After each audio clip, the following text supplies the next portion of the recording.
출발 새 아침.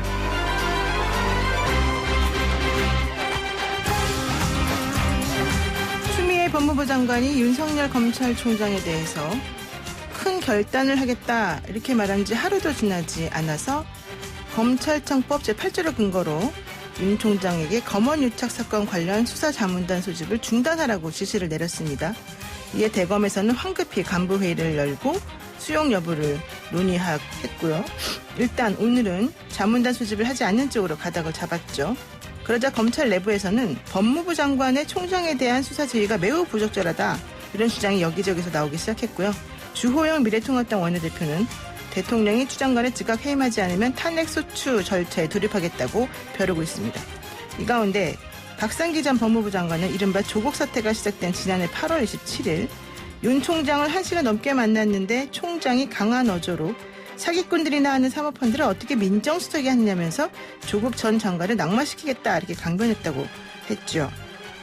검찰총장과 법무부 장관의 싸움, 이 때문에 대한민국이 떠들썩하고 국민 여론이 갈리고 있습니다마는 검찰개혁을 둘러싼 마지막 승부인지 치졸한 밥그릇 챙기기 싸움인지 진실이 궁금합니다. 따뜻하고 상식적인 보통 사람들이 즐겨야 되는 YTN 라디오 노영의 출발 새 아침, 지금부터 힘차게 시작해 보겠습니다.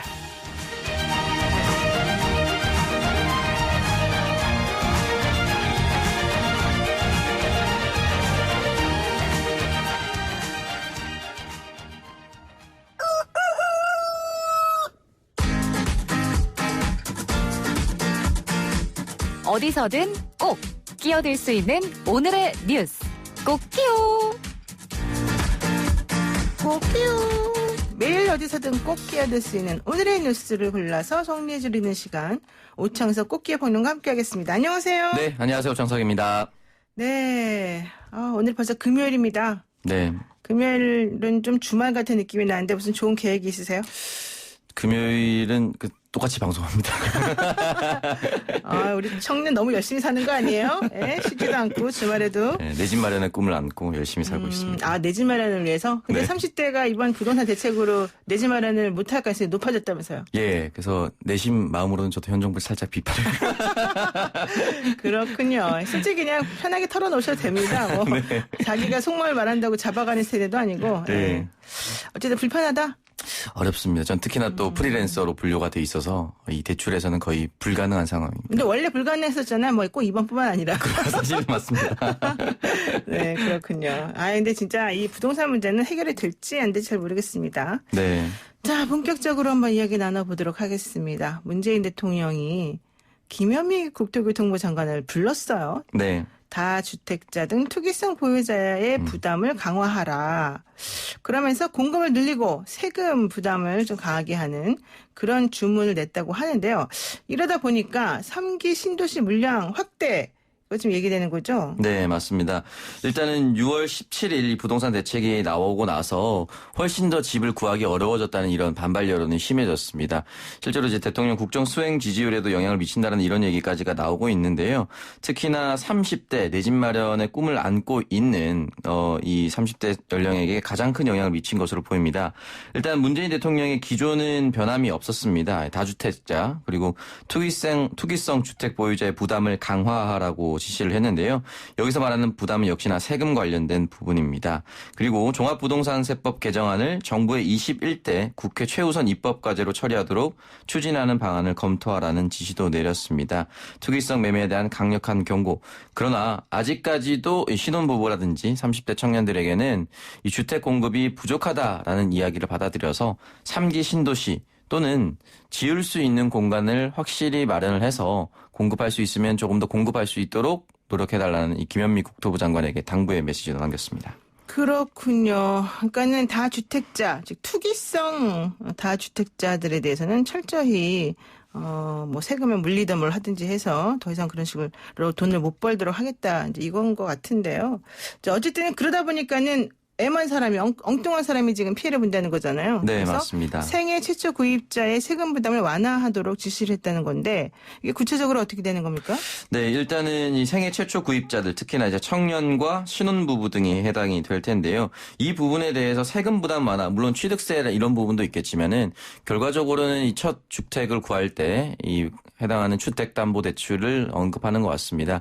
지금 일부 신도시 지역, 입주도 하지 않은 지역이 투기과열 지구로 묶여버려서 대출이 6월 17일 이전과 17일 이후로 훨씬 더 달라져 버렸습니다. 그래서 내년에 입주해야 되는 사람들이 최대한 3, 4천만 원 정도 현금으로 더 확보해야만 입주해야 되는 그런 상황이 돼버렸고 일반적인 30대에게는 이 현금으로 3, 4천만 원을 1년에 확보하는 것이 정말 쉽지 않습니다. 만약에 3천만 원이라고 하면 한 달 거의 300만 원씩 저금을 해야 되는 그렇죠. 상황이죠. 네. 근데 이것이 일반 직장인들에게는 사실 거의 불가능한 내용이죠. 그렇기 때문에 이런 부분에 있어서 투기 과열 지구를 조금 해제해 달라든지 또는 완화해 달라는 이런 목소리가 나오고 있습니다. 그렇기 때문에 문재인 대통령은 이런 부분에 있어서 투기 과열 지구가 한쪽으로 몰리지 않도록 어떠한 지역을 발굴을 해서라도 공급 물량을 늘려라. 라는 주문을 남겼고 여기에 그치지 않고 30대들은 지금 6월 17일 이전으로 돌아가서 주택담보대출을 준비하고 있었던 그 사람에게 좀 초점을 맞춰달라 이런 이야기를 남기고 있습니다. 사실 그런 얘기가 맞는 거 아닙니까? 이 대책은 6월 17일 기준으로 나왔으니까. 네, 맞습니다. 그 이전에 그 대출 받아서 집 살려고 했던 사람들이 불이익을 당하면 안 되겠죠. 네. 그래서 사실은 한 달에 300만 원씩 어떻게 일반 직장인이 저금을 해요. 다 먹고 살고 써야 될 돈들이 많을 텐데. 네, 그러니까 맞습니다. 그런 여러 가지 측면들에 대해서 좀 꼼꼼하게 좀 대책을 마련했으면 어땠을까. 특히 실소유자들에게 이런 생각이 좀 드는데요. 이런 가운데 노영민 비서실장이 네.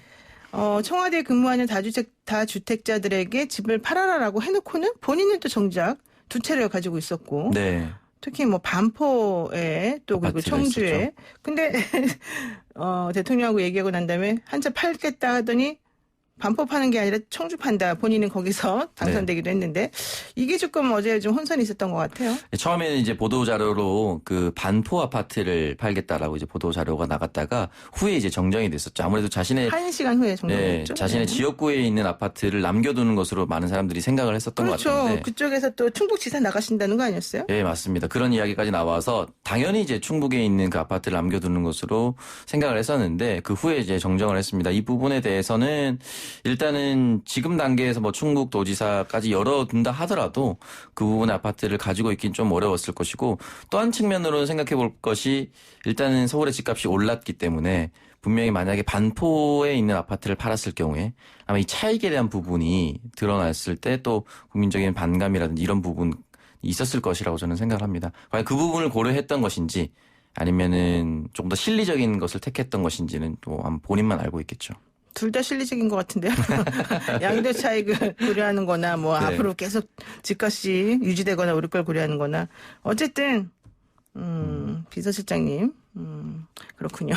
네. 자 그리고요 안보라인이 이르면 3일에 물갈이 된다 이런 소식이 있네요. 예, 바로 오늘입니다. 이제 서훈 국정원장을 청와대 국가안보실장으로 데려오고 통일부 장관이 현재 공석인데요. 여당 중진으로 임명을 하면서 북한과의 새로운 모멘텀을 만들 것이다. 이런 이야기가 흘러나오고 있습니다. 아무래도 이 통일부 장관에는 여당의 민주당 이인영 의원에 대한 이야기가 계속해서 흘러나오고 있습니다. 이인영 의원이 장관이 된다 이러면은 대통령님이 하라 그러면 할 것 같긴 한데 본인 입장에서는 너무 싫을 것 같아요. 이게 지금 앞으로 뭐 꽃길만 걷는 게 아니잖아요. 네, 맞습니다. 실질적으로 어떠한 성과를 얻어낼 수 있는 자리가 아니고요. 그리고 통일부 장관이 혼자 나서서 무언가를 이끌어내기도 좀 쉽지 않은 자리입니다. 그렇기 때문에 대통령이 나서서도 잘 안 되는 자리에 통일부 장관 정말 가고 싶어하지 않는 자리인데 아무래도 역사적 소명의식과 책임의식을 가지고 있다면 이인영 의원이 혹시나 이제 검증 동의서를 받았다면 저는 수락하고 최선을 다하는 것이 또 맞다고 생각합니다. 그렇군요. 그런데 청와대에서는 왜 자꾸 인사에 대한 얘기가 먼저 나오는지 모르겠네요. 지금 입단속을 조금 시키고 있는 것 같은데 그럼에도 불구하고 뭐 국정원장은 임종석, 네. 뭐 서훈은 뭐 안보실장, 뭐 여러 가지로 얘기가 계속 나오잖아요. 네. 청와대 분들이 좀 입이 가벼우신 겁니까? 왜 이러는 겁니까? 글쎄 아마 청와대발 관계자 전원 이런 것들 때문에 그런 것 같은데요. 이야기를 흘리는 것일 수도 있고요. 새어나갈 수도 있는 것인데 아무래도 지금 상황에서 갈 수 있는 인재가 굉장히 제한적이다 보니까 쉽게 유치할 수 있는 것이다고 저는 생각을 합니다. 자, 그리고요. 어쨌든 이런 식으로 해서 이제 안보 라인을 바꾸면 뭔가 좀 새로운 계기로 마련돼서 새로운 모멘텀이 형성되지 않을까? 이 대북 정책과 관련해서 지금 그런 얘기들이 나오고 있고 또 미국하고 북한 간의 뭐 만남의 가능성 이런 것도 좀 얘기가 되고 있는 것 같아요. 예, 계속해서 얘기가 나오고 있고 문재인 대통령은 이제 공개적으로 북미 대화가 미국의 대선 전에 열려야 된다 이렇게 이야기를 하고 있습니다. 실질적으로 해리 카지니아스 미국 국가이익센터 한국 담당 국장이 한국의 언론에 이렇게 이메일을 보냈습니다. 백악관이 미국 대선 전에 북한과의 협상을 검토하고 있다는 이야기가 최소 2달간 돌았다. 북미 양측이 진전이 있었다고 말할 수 있는 만남을 할 수 있다면 정상회담도 가능하다라는 이야기를 남겼습니다. 이 부분에 대해서 흔히 말하는 빅딜, 뭐 종전선언이라든지 완벽한 평화협정 체제에 대한 돌입은 불가능하겠지만 그래도 어느 정도 진전이 있는 협상이 가능하다라는 이야기인데요. 미국 대선 전에 이런 작은 발걸음이라도 있다면은 저는 굉장히 의미가 있다라고 생각합니다. 아무래도 이제 바이든이 될 가능성이 높아지게 되면 그 전에 선거 전에 뭔가 트럼프 만나서 약속이라도 받아놓고 좀 틀을 만들어 놓자 뭐 이런 계산이 있는 게 아닌가 생각이 들기도 하는데 좀 봐야 될 것 같군요. 네. 자, 그리고요. 벼랑 끝에 내몰린 윤석열 총장 이런 제목이 어제 오늘 계속 신문에 많이 나오던데 네. 전국 검사장 회의를 소집한다고 하더라고요. 이건 무슨 말입니까? 네, 일단 지금 추미애 장관이 어제였죠. 수사 지휘권을 15년 만에 발동을 했습니다. 이 부분에 대해서는 일단은 윤석열 총장이 지금 현재 지휘하고 있는 이 수사에 대해서 이른바 검언유착이라고 하죠. 수사를 중단하라는 것이 아니라 전문 수사 자문단에 대해서 맡기지 말고 중앙지검에서 하라 이런 이야기인데요.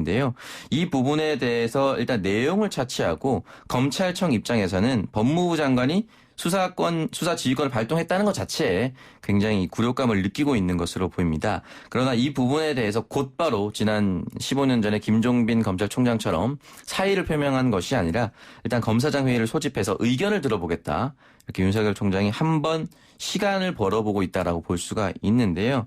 일단 이 검사장 회의 이후에 총장에게 어떠한 시간이 다가올지 좀 지켜봐야 될 텐데 지휘 수용으로 만약에 의견이 모일 경우에 윤석열 총장의 거취까지 아마 이어질 것이다. 이런 이야기가 나오고 있습니다. 그런데 수사자문단을 할지 말지를 결정하는 의사결정의 주체가 네. 검사장들이 아니라는 게 문제가 아니겠습니까? 실질적으로 전국 검사장들을 모아서 이분들의 의견을 듣고서 수사자문단 수집 여부를 결정한다. 이거는 좀 법적 근거가 약하다. 뭐 이런 얘기가 나오고 있어서 이 때문에 어떤 결론이 난다고 해도 이것이 어떤 의미를 갖는 건지 잘 모르겠네요. 그리고요. 이와 관련해서 추미애 장관에 대한 이 또 야당의 공격이 거셉니다. 이제는 뭐 어제 우리가 해임 건의안 얘기를 했는데 이제는 아예 탄핵 발의 얘기를 하고 있습니다. 네, 해임 건의안 같은 경우 이제 대통령에게 전달한 내용이고 탄핵 같은 경우 이제 국회 법 절차를 통한 것인데요. 미래통합당이 추미애 법무부 장관 해임을 일단 요구를 했습니다. 이 부분에 대해서 지난 1월 20대 국회에서도 발의는 했었는데요. 일단 뭐 국회가 끝나면서 모두 종료가 됐었죠.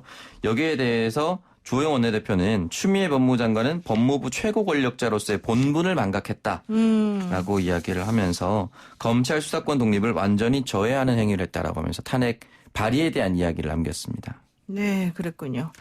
자, 꽃기호 뉴스 브리핑. 오늘 말씀 여기까지 들어야 될 것 같고요. 자, 아쉬운 소식 하나 여러분들한테 전해드리겠습니다. 여러분들 참 꽃기호 평론가 참 좋아했었어요. 사실 꽃기호 평론가 그러다 보니까 꽃기호 얼굴도 좀 닮아가는 게 아니냐 이런 의견들이 많이 왔었었는데 네. 좀 아쉽습니다. 자, 그동안에 뉴스 브리핑 하느라 고생 많이 하셨는데 우리 애청자분들께 한 말씀 인사 좀 하시죠. 네, 청취자 여러분, 3월 30일부터 제가 시작을 했더라고요. 노영희 출발사 아침 청취율 조사 나오면은 잘 듣고 있다고 꼭 이야기 남겨주시고요. 저도 몰라가지만 청취율 조사할 때 꼬박꼬박 노영희 출발새 아침 잘 듣고 있다 이야기하겠습니다. 만 3개월 좀 넘게 했는데요. 어쨌든 앞으로도 종종 뵐 수 있으면 좋겠습니다. 고생 많으셨습니다. 네, 고맙습니다. 네, 고맙습니다. 지금까지 오창석 꽃기어 펑는 거였습니다.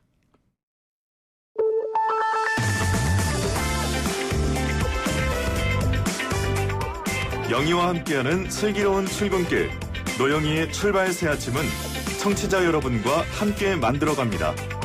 짧은 문자 50원, 긴 문자 100원에 유료 문자 샵 0945, 우물정 0945로 문자 보내주시거나 유튜브 보이는 라디오 댓글창, YTN 라디오 어플리케이션 예스를 통해 여러분의 목소리를 들려주세요. FM 94.5MHz YTN 라디오 노영희의 출발 새 아침. 잠시 후 계속됩니다.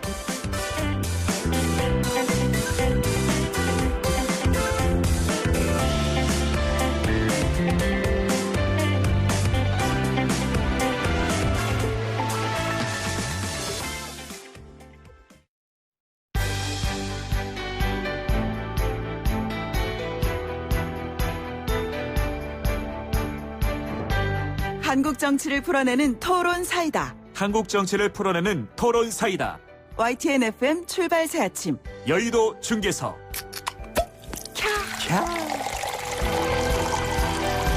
한국 정치를 풀어내는 토론 사이다. 여의도 중계석 시간입니다. 여의도 정치 상황을 누구보다도 명쾌하게 풀어주실 두 분, 제가 정말 좋아하는 두 어르신들 함께 하겠습니다. 더불어민주당 서른 최고위원 나오셨고요. 안녕하세요. 네, 민주당 서른입니다. 네, 미래통합당의 우리 홍문표 의원 함께합니다. 네, 홍문표 의원입니다. 네. 두 분 뭐 제 얼굴 좀 봐주시죠. 왜 아래만 쳐다보시고. 지금 보니까 서른 의원이 우리 5선 중진 의원이시고 홍문표 의원 4선 중진 의원이신데 아유 뭐 여의도 중계석 하시고 나면은 그냥 그 말씀 하나하나가 그냥 상당한 의미가 있습니다. 서른 의원님 지난번에 내가 윤석열이라면 그만둔다 이 발언 때문에 여러 쪽으로 이슈가 됐었는데 괜찮으셨습니까? 네, 뭐 마땅히 해야 할 얘기를 했다 생각해요. 지금도 변함없으십니까? 변함없습니다. 네. 홍문표 의원님은 서른 의원님 발언에 대해서 어떻게 생각하세요? 저분이 불을 질렀죠. 지금 뭐 없이 지금 네. 불을 끄지 못할 정도로 지금 불이 너무 지나치게 타고 있는데 좀 이제 진정시켜야죠. 그렇군요. 네. 자, 그런데요. 지금 진정시키기 전에 하나 더 여쭤볼 게 또 생겼어요. 어저께 뉴스타파 보도를 혹시 보셨는지 모르겠는데 박상기 전 법무부 장관이 윤석열 총장을 그 조국 뭐 이른바 조국 수석이 장관 되려고 할 때 그 타임 이제 만났다는 거예요. 갑작스런 압수수색 뭐 학교들에 대한 걸 하면서 깜짝 놀라서 그랬는데 윤 총장이 만나자마자 1시간이 넘도록 사모펀드에 투자하는 민정수석은 낙마시켜야 된다. 이런 취지로 계속 그 얘기만 하셨다는 겁니다. 어제 뉴스타파 보도에. 그랬더니 대검에서 뒤늦게 이제 아니다. 그런 말 한 적 없다. 이렇게 얘기가 나왔는데 그렇다면 박상기 전 법무부 장관이 거짓말한 겁니까? 우선 이거는 서른 의원님 어떻게 보세요? 박상기 법무부 장관은 학자입니다. 네. 그분 어디 가서 거짓말하고 그럴 분은 아닌 걸로 알고 있습니다. 아, 그럼 대검이 거짓말했을까요? 뭐 그건 정확히 모르겠습니다만은 박상기 전 법무부 장관이 거짓말할 사람이 아니라는 것만은 제가 충분히 보증할 수 있습니다. 그러면 거짓말할 사람이 아닌데 만약에 그 말이 어쨌든 사실이라면 전제로 확인 안 했습니다만은 그러면은 그 당시 윤석열 총장은 무조건 조국 전 장관은 안 된다 이런 생각을 가지고 뭐 수사에 임했다는 걸까요? 그건 뭐 상식 아니겠습니까? 왜요? 그 뒤에 진행된 결과를 보면은 그 충분히 유추할 수 있는 부분이라 생각하죠. 개인적으로 좀 싫어하셨을까요? 조국 전 장관은? 뭐 모르겠습니다. 두 분의 관계는 정확히 잘 모르겠는데 조국 장관이 윤석열 검찰총장을 선택했다면 얘기 아니지만 추천했다고 얘기를 들었는데 네. 근데 그 관계 그렇게 틀어진 데 원인은 전 잘 모르겠습니다만은 뭐 모르겠습니다. 오늘따라 말을 아끼시네요. 상당히. 예. 어떻게 보십니까? 홍 의원님? 이게 국사의 문제를 공과 사를 가려야 되는데 그래도 사적으로 만나서 얘기했다는 거 아닙니까? 아니, 그러니까 압수수색이 일어나고 본인에게는 말도 안 하고 이제 그런 일이 벌어지니까. 아니 그러니까 공짜로 그건 물어봤다는 공적인 거죠? 자리가 네, 아니라 네. 두 분만 있는 자리에서. 그렇죠. 네. 그럼 박상기 전 장관이 뭐 사적으로 거기서 한 얘기를 지금 이 상황에서 갑자기? 그거를 갑자기 내놔가지고 국가에나 지금 이 법원이나 또는 이 검찰에 무슨 도움이 되겠어요. 네. 이거는 좀 자제를 하고 그래도 국가와 또 사법을 자기가 장관까지 했다면은 좀 진중한 맛이 있어야지. 저는 이 이야기를 옳고 그르고를 떠나서 네. 사석에서 했던 얘기를 공적으로 내놓은 자체가 저는 조금 진중치 못하다 이런 것이. 사실이든 아니든 그렇습니다. 그런 얘기를 이 상황에서 이 시점에서 네. 갑자기 터뜨리는 거는 좀 이상하다. 네. 아 그렇죠. 근데 보니까는요 조국 전 장관, 박상기 전 장관, 현재 추미애 법무부 장관 이 세 분의 장관하고 윤 총장님이 계속해서 좀 사이가 안 좋긴 안 좋으신 것 같아요. 뭐 지금 다 아는 사실 아니겠습니까? 윤 총장이 갖고 있는 그 자세가 식구 챙기기라고 보여지거든요. 네. 검찰만을 위한, 검찰 조직만을 위한. 근데 국민을 보면서 이렇게 나가는 게 정도일 텐데 정도 상당한 거리가 있는 거로 보여집니다. 그러면 검찰 개혁을 저지하기 위해서 그렇게 할 수밖에 없었을 것이다 이렇게 볼 수 있네요. 그렇다고 봐야죠. 검찰 개혁을 하자는 게 오래된 국민의 여망인데 그 개혁을 안 하겠다는 입장 아닌가 하는 생각이 들어 안타깝게 짝이 없죠. 네. 그런데 이 윤 총장 지금 우리 서륜 최고위원 말씀대로 자기 식구를 챙기는 차원에서 이 문제가 검찰 쪽에서 윤 총장이 이렇게 한다면은 조금 차원을 높여가면은 대통령은 또 자기 식구 챙기기 위해서 바로 이제 이런 부분이 나온다. 이렇게 저는 생각을 합니다. 아, 그래요? 그것은 1년에 지금 문제가 되어 있고 또 앞으로 할 부분이 전부가 이 권력형 비리 부분에서 이 초점이 시작되는 거거든요. 네. 그래서 저는 식구를 챙기는 이 차원보다는 뭔가 대통령께서 자기가 임명해놓고 그리고 또 자기가 권력 어떤 것도 용납하지 말고 수사를 하라고 또 그렇게 임명장을 주면서 특별히 주문을 해놓고 예. 지금 권력 부분에 대해서 비리가 있는 거 손을 댄다 해서 이렇게 찍어내기 위해서 온통 나라의 모든 권력을 다 동원해서 이렇게 하는 것은 국가를 위해서도 그렇고 이 법이나 검찰을 위해서도 바람직한 일이 아닙니다. 네. 자기가 참 모두의 업무를 할 수가 없다든지 또 상황이 참 어렵다 그러면은 그만둘 수 있는 그런 상식은 갖고 있는 난 총장이라고 보는데 이렇게 꼭 찍어내야만이 되겠는가 하는 거는 이거 국력 낭비입니다 지금. 상황에 대해서 필요하면 알아서 물러날 건데 이렇게까지 하는 건 옳지 않다. 그렇죠. 자기가 판단해서 내가 이때 그만둬야 되겠다든지 더 해야 되겠다든지 네. 그건 본인에게 맡겨놓고 네. 그래도 2년이라는 자기 복무 기간이 정해져 있지 않습니까? 그러면 장관들이 지금 이렇게 행동하는 거는 대통령의 뜻이다 이렇게 보시는 거예요? 저는 그 눈치 안 보고 이렇게 하겠습니까? 추미애 장관이 그런데요. 독단적으로 이럴 수가 있겠어요? 예, 그런데 이게 이 사단의 뿌리는 검찰 개혁을 어떻게 할 것이냐, 공수처를 통해서 검찰 개혁을 하자 이 입장과 대치되기 때문에 검찰이 갖고 있는 입장이 윤 총장을 비롯한 검찰 측이 갖고 있는 입장은 공수처 하게 되면은 검찰이 갖고 있는 힘이 다 빠지기 때문에 안 된다. 이 입장이에요. 그렇게 안 하면은 공수처가 없으면 검찰 개혁이 안 되는 입장이기 때문에 그래서 여러 가지 문제가 있었음에도 불구하고 공수처법이 통과가 됐고 이제 공수처를 만들게 돼 있는데 이 상황이면은 이 윤석열 총장도 정돈을 해야 한다고 봐요. 정돈을. 예, 가족들 문제가 걸려 있지 않습니까?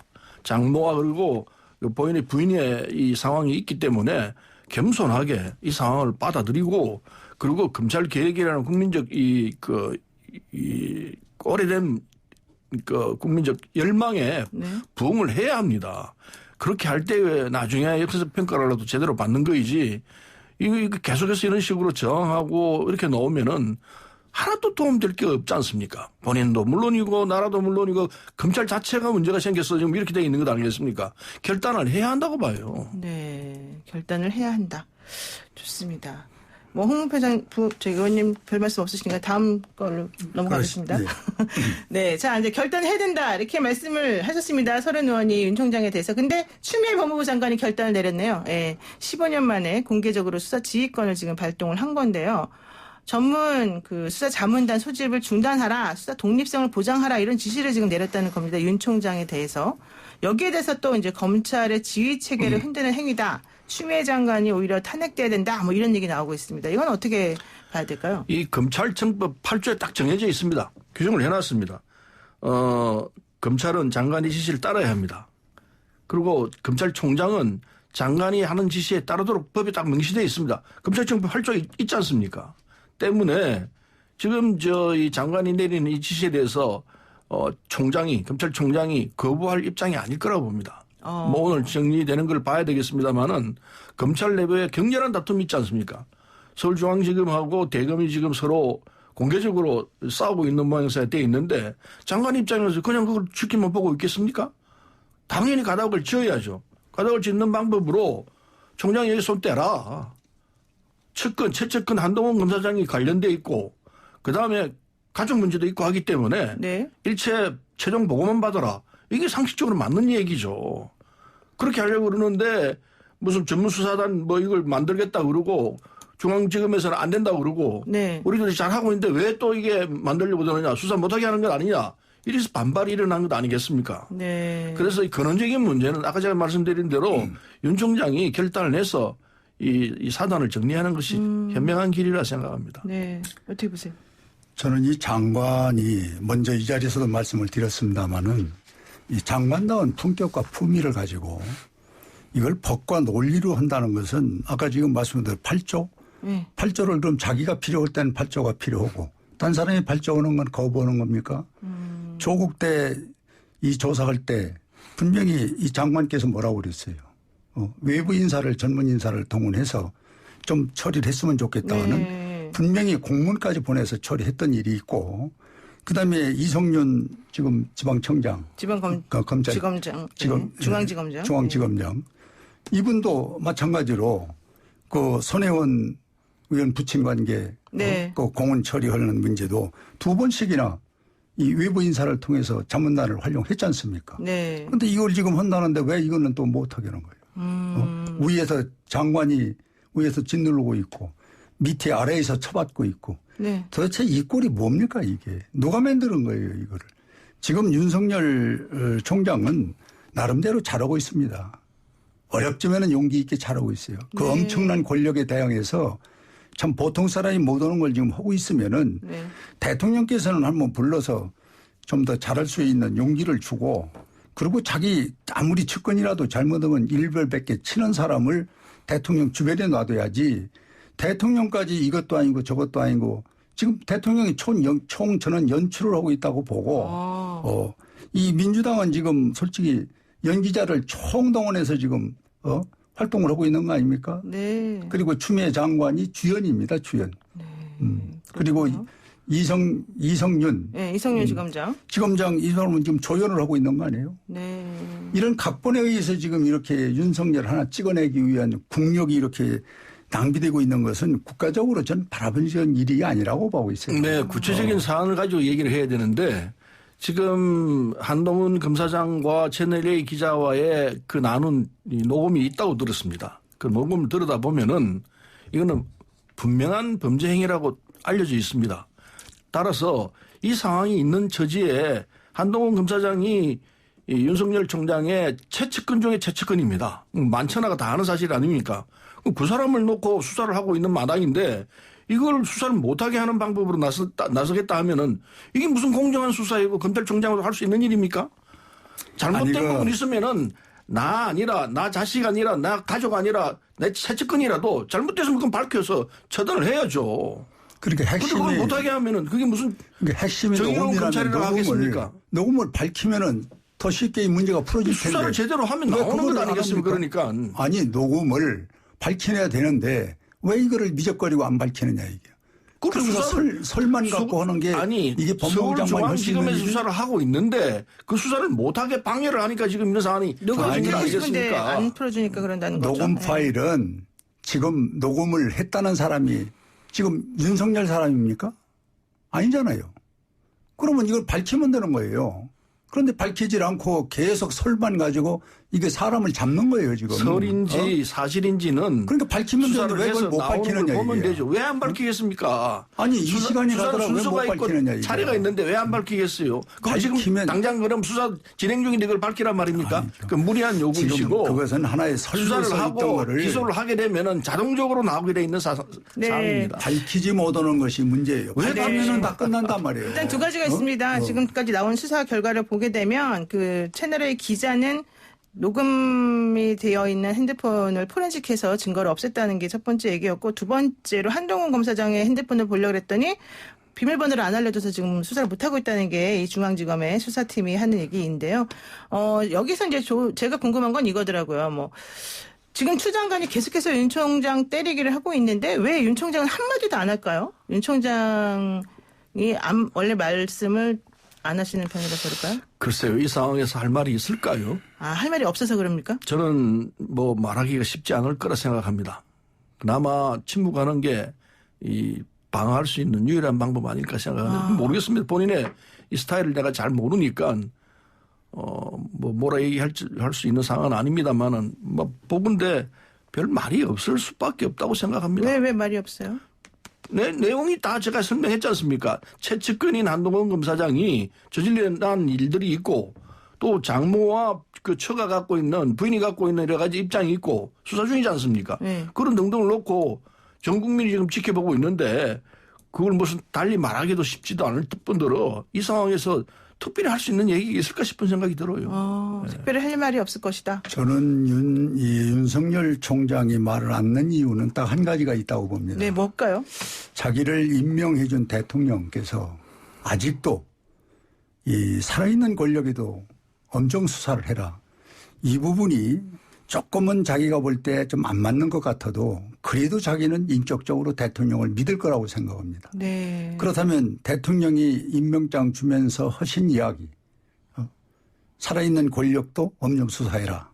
그거에 충실한 겁니다, 지금. 그런데 그 부분까지 지금 윤석열 이 총장이 얘기하기는 조금 나는 참고 있는 것 같아요. 참고 있는 거다. 그러면 이분이 찍어내는 어떤 상황이 되려면은 실질적으로 대통령이 정리를 해야 되는 거죠. 대통령은 임명하고 네. 법무부 장관은 또 자기가 권한이 있다 해서 그만둬라 하고 이거는 연출이에요. 그래서 대통령께서 진짜 못마땅하고 안 되겠다 그러면은 지금 내면 되는 겁니다. 그렇잖아요. 네. 그런데 그런 길을 놔두고 지금 주변에서 이걸 북치고 장구치고 하니까 네. 국민들은 혼란스럽고 이게 정부냐 하는 것입니다. 네, 여기서 잠시 광고 말씀 듣고 오겠습니다. 네, 열기가 너무 뜨겁죠. 노영의 출발새 아침 1부 순서 여기서 마치고요. 잠시 후 2부에서 오겠습니다. 네, YTN 뉴스 FM 노영의 출발새 아침 2부 순서 시작을 했습니다. 여의도 중계석 더불어민주당 서른 최고위원 미래통합당 홍문표 의원과 함께하고 있는데요. 여러분들 짧은 문자 50원, 긴 문자 100원에 샵 0945 우물정 0945로 문자 보내주시면요. 저희가 또 궁금한 거 직접 의원님들께 여쭤보도록 하겠습니다. 이제 윤석열 총장 얘기는 거기까지 하고요. 예. 문재인 대통령 국정수행 지지도 얘기를 한번 해보겠습니다. 6주 연속 하락하다가 이제 물론 9%대이긴 하지만 40%대로 내려앉았지 않습니까? 이게 뭐 여론조사 업체 리얼미티가 TBS 의뢰로 지난달 29일부터 이달 1일까지 사흘간 1,507명을 대상으로 실시해서 2일 발표한 결과인데요. 국정수행에 대한 평가가 지난달 4주차 주간집계 대비 3.9%포인트 하락한 49.4%로 나타났습니다. 이것을 어떻게 해석을 해야 될 것인가? 우선 서른 의원님 어떻게 봐야 됩니까? 예, 이게 이제 그 6월 17일 부동산 대책이 있었지 않습니까? 네. 이게 이제 미흡한 결과는 미흡했습니다. 아직 이제 효과가 안 나타나면서, 아파트 값을 못 잡으니까 국민 정서가 뭐 하냐, 이 도대체 정부가 뭐 하는 거냐, 이런 이제 이 현상이 있었던 것 같고, 또 하나는, 요 시점에서 아마 조사할 시점에서 인천국제공항공사, 정규직 문제가 이제 불거졌습니다. 그게 또 영향을 미쳤다고 봅니다. 네. 두 가지 큰 이 아이템 때문에 여론조사 결과가 그렇게 나왔으리라 생각하는데 이 아파트 문제는 부동산 문제는 아마 이달쯤 되면은 효과를 볼 수는 있으리라 생각합니다. 그래요? 네, 기본적으로 참 이게 부동산 가격을 잡기가 만만치 않은데 대통령도 말씀하셨지만은 종합부동산세를 빨리 시행을 해야 한다고 생각합니다. 그래서 부동산을 많이 소유하면은 세금을 많이 내야 한다. 이 이미지가 국민들에게 쓰여져야 한다고 생각합니다.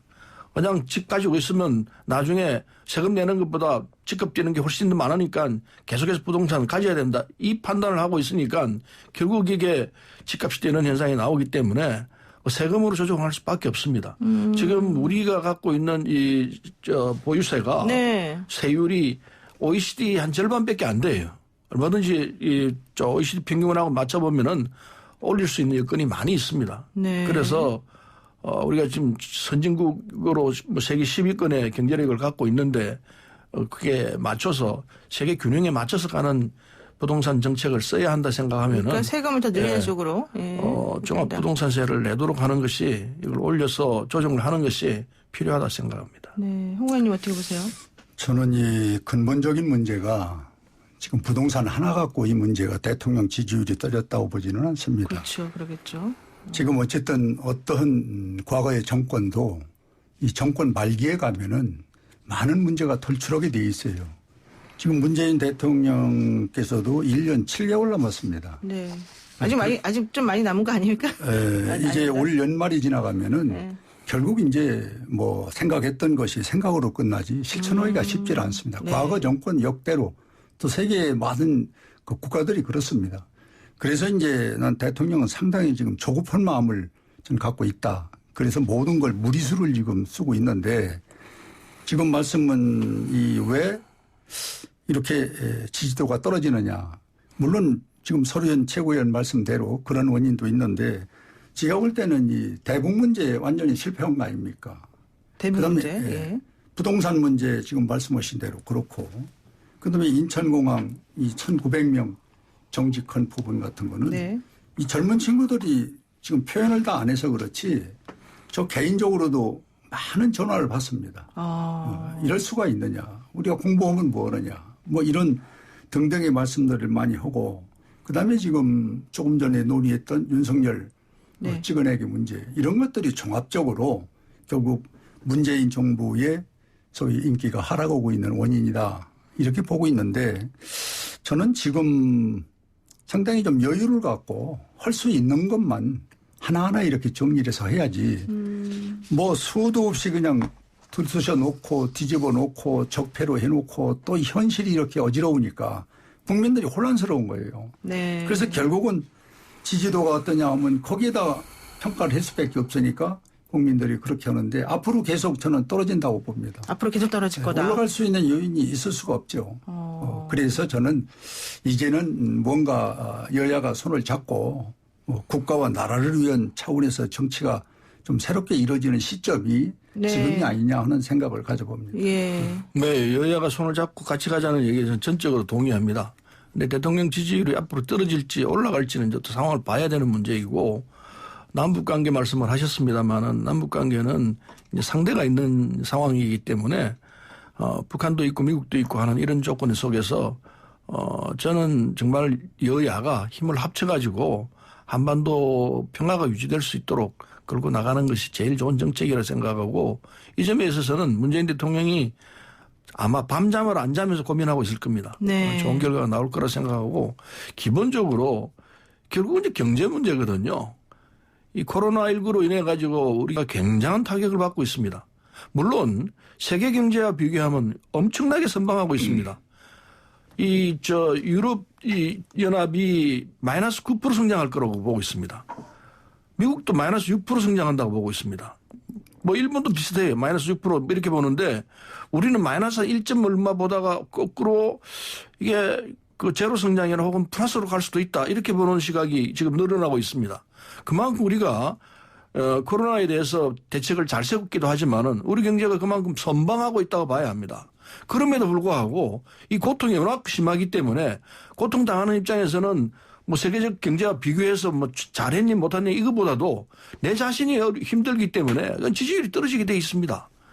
그러나 아까 제가 말씀드린 대로 이런 단기적인 이런 부분들이 있기 때문에 뭐 지지율이 오르락 내리락 하는 것 아니겠습니까? 네. 49점 몇 프로면 거의 50%입니다. 그래서 이건 뭐 지금 아까 말씀드린 1년 7개월 정도 남아있는 상황인데 이런 정도의 지지율이라는 거는 굉장히 잘하는 걸로 볼 수도 있는 시각이 있다. 네. 그렇게 볼 수 있다 봅니다. 그런데 저는 그 부분에서 조금 이의가 다른 것은 지금 우리나라의 형편이 코로나 때문에 또 전 세계가 지금 최고위원 말씀대로 상당히 좀 어렵지 않습니까? 네. 그 속에서 우리가 지내고 있는 우리 경제는 가계부채가 우리가 많이 들었죠. 1161조입니다. 그렇게 많습니까? 예. 그 다음에 국가부채가 840조 네. 이번 추경만 해도 1차, 3차가 60조가 넘지 않습니까? 이게 전부 빚이거든요. 네. 이 빚 바탕에서 우리가 결국은 이턱 빼서 저턱 깨는 건데 마지막에 가서는 이게 국민 세금으로 나올 거 아닙니까? 이제 이런 문제를 우리 국민들이 다 알고 있다는 거죠. 그래서 저는 이런 부분을 차라리 국민들이 다 아시고 있기 때문에 정부가 또는 대통령이 솔직히 얘기를 해줘야 돼요. 네. 이러니 우리 허리띠 절로 매자. 과거에 우리 금모기 했을 때 그런 심정으로 돌아가자. 그리고 여야도 이렇게 하면 안 되지 않냐. 이렇게 나는 대통령이 한 말씀을 네. 좀 하면은 야당도 거기에 함께 난 움직여 주리라고 생각을 합니다. 네, 좋습니다. 요거 말씀 꼭 여쭤봐야 될 것 같아서요. 일단 여기서 그 얘기는 하고요. 공수처 때문에 지금 사실은 좀 걱정인 분들이 많이 있는데요. 미래통합당이 곧 원내에 이제 복귀하기로 결정을 하셨다는데 이게 아마도 공수처장 추천위원 문제, 이 문제도 좀 연결돼 있기 때문이 아닐까 싶어요. 공수처장 인선부터 앞으로 이 문제 어떻게 해결될까요? 어쨌든 지금 3차 추경을 오늘 네, 마무리 오늘 지으려고 하고 한다고 있습니다. 하죠. 네. 이거를 야당이 안 들음으로 인해서 우리 혼자서 하고 있습니다. 야당 혼자서 하고 있는데 참 안타까워요. 아니 국민 세금이 들어가게 돼 있고 추가 경정 예산 3차 추경을 지금 하고 있는 마당에 그 심의를 안 하겠다고 국회를 보이콧하면은 이게 기본적으로 국회의원이 책무를 안 하겠다는 이야기입니다. 나는 이거는 정말 있을 수 없는 일이고 제가 야당이라면요 절대로 이렇게 안 합니다. 하자. 네. 들어가서 따지자. 이렇게 나와야 되는데 이게 야당의 중진들도 많이 계시는데도 불구하고 이런 문제 하나도 얘기가 안 나온다면 물론 내부에서 그런 얘기를 하는지 모르겠습니다만은 정말 안타까워요. 그래서 바로 들어야 합니다. 근데 의원님 옛날에 야당 시절에 좀 안 들어가고 그러신 적 있지 않으세요? 그건요. 네. 이런 식으로 그냥 보이콧 하지는 않았습니다. 아, 하긴 했는데. 네. 네. 절대적으로 김대중 대통령 야당으로 계실 때는 대안을 가지고 항상 제시를 하고 반대를 대안. 하더라도 대안을 내놓고 반대를 했지. 건설적으로 좀 예, 하는. 대안 없이 그냥 막무가내로 이게 반대하는 그런 사례는 한 번도 없었어요. 네. 그래서 저는 지금 이 야당이 지부가 정말 이 지도력이 없다 이렇게 생각합니다. 지도력이 없다 이 얘기까지 나왔습니다. 뭐 지도적 평가는 뭐 국민이 허리라고 보고요. 나는 지금 말씀 중에 이 대통령이 3일날 추경해라. 이 불호령이 떨어지니까 여기에 지금 모든 걸 맞추기 위해서 뭐 아침 저녁 할 거 없이 총동원하고 있는데 국가 예산을 방금 우리 최 의원 말씀대로 국민이 낸 세금을 이렇게 졸속으로 3일 만에 어떻게 35조가 또 38조가 되고 38조가 된 거는 네. 제가 예결위원장을 해봤습니다마는 참 돈 10억 20억 갖고도 며칠간 줄다리기를 하고 현장을 보고 이러는데 이게 5조가 38조로 늘어나는 경우는요. 이게 세계사에 없을 거예요. 이게 일당 독주가 하니까 이런 일이 벌어지는 거거든요. 그래서 여야가 꼭 필요한 겁니다. 예산에는. 네. 그래서 저는 이 추경을 대통령의 입맛에 맞게 딱 오다를 때리니 거기에 맞춰서 하려고는 이것이 나는 잘못된 것이고 추경은 며칠날 하려고 했다가 해보니까 뭐 10일 늦을 수도 있고 일주일 늦을 수도 있는 겁니다. 그런데 우리 국민에게 말씀하기는 이거 당장 안 하면은 지금 경제가 무너지는 것 같이 선언적으로 얘기를 하고 날짜 맞추라고 그러니까 일부에서는 왜 날짜를 야당이 안 맞춰주냐 하는데 세금은 따져봐야죠. 국민의 혈세입니다. 네. 이걸 어떻게 대통령 한 말씀에 모든 걸 우리가 수긍하고 따라가는 그런 자세야말로 177명의 이거는 독주죠. 네. 독주가 지나면 이게 독재가 되는 겁니다. 네. 3차 추경안을 내놓은 지가 한 달이 넘었습니다. 한 달 동안 야당이 발목을 잡아가지고 논의를 못했지 않습니까? 네. 그게 마지막이 이제 3일까지입니다. 오늘입니다. 그래서 마지막에 닥쳐서 지금 이 7월 임시국회로 또 넘어가게 생겼는데 네. 야당이 이런 식으로 하는데 어떻게 그럼 날짜를 3일 오늘 안으로 안 하고 배기겠습니까? 국민들이 얼마나 지금 고통을 당하고 있습니까? 공수처장 인선 얘기를 여쭤봤는데 추경 얘기를 지금 마무리가 됐습니다. 오늘 말씀 여기까지 들어야 될 것 같습니다. 고맙습니다. 네. 네, 지금까지 서른 더불어민주당 최고위원 홍문표 미래통합당 의원이었습니다. FM 94.5MHz YTN 라디오 노영의 출발 새 아침 정말 뜨거운 여의도 중계석 시간 지나고요. 저는 잠시 쉬었다가 8시 정각에 돌아오겠습니다.